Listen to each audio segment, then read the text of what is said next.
Nandito tayo ngayon sa bahay ng mga mandirigma. Ayun, meron tayo isang batang pagtitripan. Ito ang pangalan niya, si Chulam.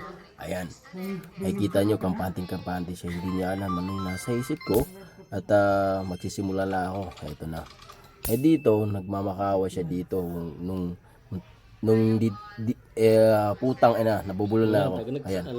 Tapos nung medyo nagbabalak na ako, nakakahalata na siya. Yan, nagtakip na siya. Kasi may biglang pumutok doon na dumapo na lamok.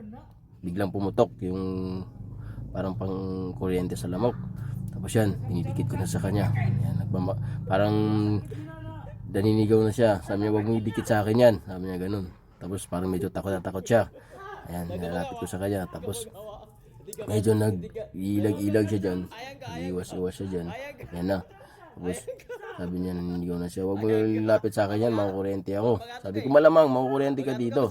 Ayan. Sino ba nakakaintindi ng salita ng Maguindanao? Ayan. Yan yung pag-uusap namin. Tapos kinukuha niya sa akin yun. Tapos didikit ko sa kanya. Ay, natakot siya. Kaya yung kamay niya, parang kinukover niya dun sa malong na gamit niya. Tapos ayan. Gusto niyang tumakbo dyan, dumaan sa bintana. Tapos may nakaarang dyan na motor. Nakatakot siyang tumalon kasi nga hindi niya kaya yung katawan niya. Napakataba ng bata na yan. Ayan. Tapos naglalaban kami. Tapos dinidikit-dikit ko sa kanya yung kuwan, yung pangkuryente. Ayan.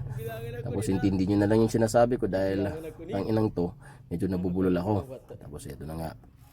Pumunta ako dito sa kabila. Walang tao dito. Tapos tinry ko. Ayan.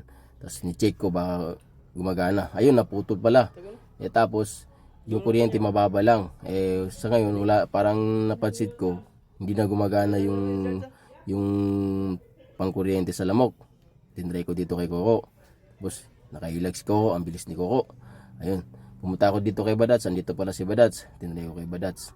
Ayun, palapit na ako. Nung palapit na ako, walang pakialam.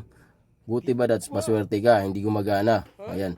Tapos nung napansin ni Badats na nilalapit ko ulit, ayun, hindi na, umiwas na. Ayun. Tapos hiningi ko yung pangkuryente ngayon. Itong batang na to, napakatangan nito. Binalik sa akin. Di ba niya ba alam na i-kuryente ko sa kanya ulit? Tapos yun, sinaksak ko ulit. Tapos yun na, gumana na.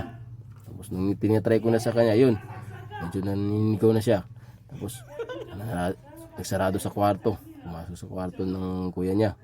Tapos ito, gumagana na. Masyadong malakas na to. Hindi ko pala alam, kaya pala hindi gumagana kanina. Kaya ang napipindot ko pala, yung ilaw. Ayan, oh, napakatanga naman ito. Ayan. Tapos tinitry ko pa kung paano ba gagawin doon. Kasi kanina naman, naka-automatic on pala yun. Kaya pagdapon ng isang lamok siguro dyan, biglang pumutok. Ayun, gumana. Pero yung pinipindot ko pala, may pinyan, hindi pala yung pangkuryente, pang ilaw pala yan. Peste. Yan yung pagkakamali ko, hindi gumagana. Kaya ito, nandito ako sa bahay naman ng mga mandirigma. Itong bahay na to, bahay ng mga mandirigma to. Ayan.